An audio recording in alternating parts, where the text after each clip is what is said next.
عام انتخابات قومی اسمبلی 258 نشستوں کے غیر حتمی یا غیر سرکاری نتائج کے مطابق مسلم لیگ نون 74 نشستوں کے ساتھ سر فہرست، پیپلز پارٹی 54 نشستوں کے ساتھ دوسرے نمبر پر، 101 آزاد امیدوار بھی کامیاب۔ ایم کیو ایم پاکستان کی 17 نشستیں۔ پنجاب اسمبلی میں مسلم لیگ نون 137 نشستوں کے ساتھ اکثریتی جماعت بن کر سامنے آئی۔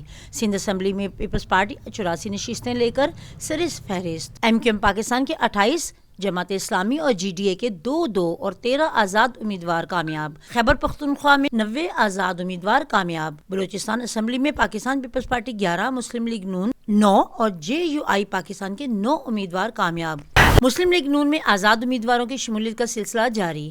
این اے 48 سے آزاد امیدوار راجہ خرم نواز، این اے 54 سے بیرسٹر عقیل ملک اور این اے 253 سے میاں محمد خان وقتی مسلم لیگ نون میں شامل ہو گئے۔ راجن پور سے سردار شمشی مزاری بھی مسلم لیگ نون میں شامل۔ پی پی 240 بہاول نگر سے محمد سہیل بھی نون لیگ کا حصہ بن گئے۔ مسلم لیگ نون کے قائد محمد نواز شریف سے متحدہ اقوام موومنٹ پاکستان کے وفد کی ملاقات آج ہو رہی ہے۔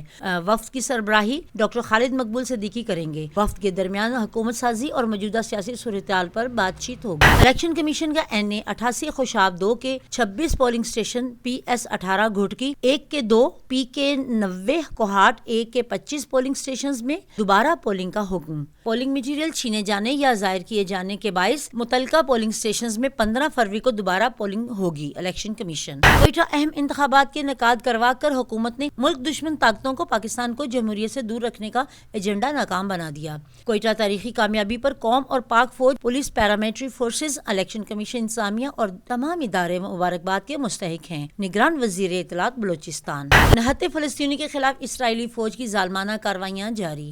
غزہ کے جنوبی شہر رفح میں رہائشی علاقے پر اسرائیل کا فضائی حملہ، 27 فلسطینی رفح میں ہی قابض فوج کے ایک اور حملے میں 2 فلسطینی شہید۔ اسرائیلی وزیراعظم کی دھمکی کے بعد خوف و ہراس، لاکھوں مکین جائے پناہ کی تلاش میں سرگرداں۔ اسرائیل نے فلسطینیوں کو جبری بے دخل کیا تو امن معاہدہ معطل کر دیں گے مصر۔